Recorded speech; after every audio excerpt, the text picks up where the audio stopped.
Let's open the book and, as it were, look at its structure. It comprises three parts. The first part is called Skeptics, and there you will find, as it were, some prominent case studies about people who have been nominated as alternative writers of the Shakespeare canon, whatever we might mean by that word canon in that context. So Graham Whodunit gets the ball rolling, as it were, with the person who got the ball rolling, Delia Bacon, in the middle of the 19th century. And then the case for Sir Francis Bacon is taken up by Alan Stewart, the case of Christopher Marlowe by Charles Nicholl, and the Earl of Oxford, his name is missing, Alan Nelson wrote the chapter on Oxford. He really did write the chapter on Oxford, his authorship is not disputed. And The Unusual Suspects by Matt Cubis. More on that in a moment. But Stanley, these are prominent authorities on these writers. Yes, they are, yes. Graham has written a very interesting piece about Delia Bacon, a much maligned lady who was a distinguished woman in her own right, a very good teacher, even though she went on to take up very unorthodox views. And Graham's piece is a very interesting re-examination. She's always talked about as being unreadable, and Graham is one of the few people who have actually read the unreadable book, The Philosophy of Shakespeare's Plays. The other she was interested in collaborative authorship, wasn't she? Yes. And in some ways, Ros, I mean, you're sort of perhaps a modern day Delia Bacon yourself. Would you say? Is that fair? No, I would think that's not at all fair. Okay. Sorry. Thanks.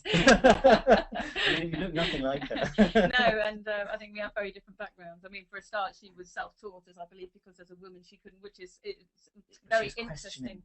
She was questioning, yeah, but plenty of people have questions, and not just Delia Bacon, obviously, but she was the first person to put it out there. But you know, yeah, she was self-taught, whereas I, of course, have done a MA and a PhD. I was making a comparison mainly to do with the fact that both of you have some inquiring skepticism, minds, yeah. And actually, the collaborative authorship, she was ahead of the game as well as being the first one to get the ball rolling. It was very interestingly Absolutely, and you see collaborative authorship, although it was beginning to be acknowledged in Shakespeare studies during her period. Exactly the same time, actually. Yeah.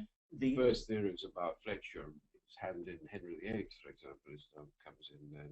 But the sense in which collaboration is something which has grown within Shakespeare studies. Very importantly in the last 30 years. Yes, this in some ways, Stanley, you have been at the forefront of this. Yes, I've been involved with the Oxford Shakespeare, which I've enjoyed. Yeah. I do actually have an issue with the word collaborative because I'm very interested in words, and I do have an issue with the word collaborative because I think of it very much as co-authorship. I know that Brian Vickers' works is Shakespeare co-author, and I think that co-authorship can take a number of different forms. Yes. Collaboration suggests all sitting around the table doing something at the same time, whereas I think co-authorship gives much more possibilities for a partial manuscript being finished by someone else, or you know, someone gets the beginning, someone gets the end, and especially because you tend to see co-authorship in the Shakespeare canon at the beginning and the end of the canon much more than in the middle. Yes. I much prefer the term co-authorship. I think is a bit more correct than collaboration, because collaboration is too suggestive of things that may not have occurred, if you like. So. Yes. Well, her style is difficult to read. There's an example of that just looming. But just to reflect briefly on the cultural moment in which she appeared, detective fiction was on the rise. 10 years earlier, Charles Darwin had published Origin of Species, in which he'd removed one absolutely unquestioned theory of the start of the universe, the Christian and Judaic narrative of the origins of the world, and put in an alternative theory. And then 10 years later, what do you know? Something similar is being done with the authorship of Shakespeare's plays. I find that highly interesting and possibly explain the reason why this phenomenon didn't start until the middle of the 19th century. Yeah, I think it's part of the reason. Yeah, part of the reason. Yeah. Now, this is an example of what Graham Whodunit cites in his chapter as an area of her unreadability, and this is why she's little read today. It's a very difficult style. The brave, bold genius of Raleigh flashed new life into that little nucleus of the Elizabethan development. The new round table, which that newly beginning age of chivalry, with its new weapons and devices and its new and more heroic adventure had created, was not yet full till he came in. The round table grew rounder with this knight's presence.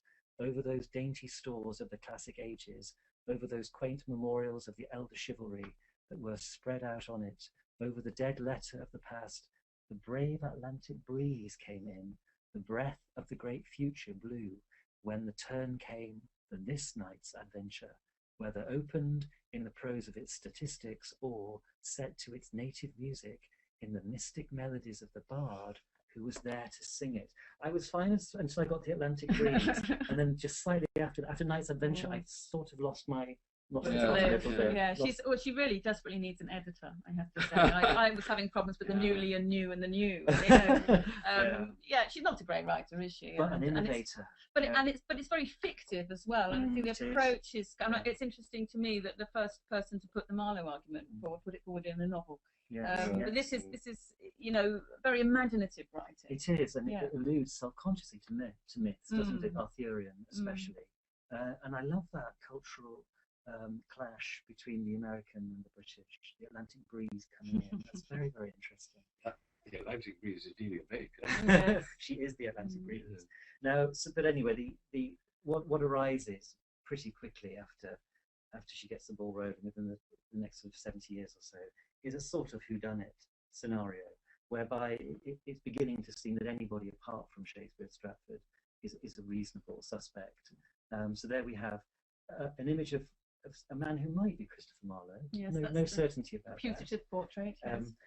Francis Bacon and great writer, and the Earl of Oxford, and the Earl of Oxford, and there we think of the three, as it were, prominent nominees. Those are the three most prominent currently, yes. But there are many others. Some of the other people who've been mentioned are Roger Manners, the Earl of Rutland, Daniel Defoe, is an interesting one, Sir Henry Neville, William Stanley, 6th Earl of Derby, Elizabeth I herself. She crops up in a lot of the narratives about this. Sir Walter Raleigh, Lady Mary Sidney, Wilfrid to be a female nominee is also just come up in recent years. Edward de Vere, 17th Earl of Oxford, even Ben Jonson has been suggested. Now, in our book, there is a chapter by Matt Cubis, which sort of mops up, at the last count, 77 other nominees, in which he says, mathematically, each time an additional candidate is suggested, the probability decreases that any given name is a true author. I want to query that, because I want to know, is that mathematically true? And do we have any mathematicians listening into the webcast who could actually tell me whether that's a true statement or not? Mathematicians, we need you at this point. Send a tweet to Stratford. It looks to me like an assertion rather than something that is necessarily mathematically true, but my maths only went to A level, so what do I know? Well, whenever we hit probability, I always imagine large bars of chocolate and fractions and so on. But it seems to me that, as I understand the maths there, it's about the more named possibilities that there are, the lesser share of chocolate that they'll receive. But you see, does it really work like that? Because do we not agree that there is someone who is at least the central author of the works of Shakespeare, even if there are other hands involved, that there is a true author? So, I mean, if this was mathematically true, surely that would decrease, Shakespeare of Stratford's probability of being the true author as much as it is saying, any given name is the true author, and that would include all the names. So I dispute that as a point of maths. I think it sounds clever, but probably isn't true.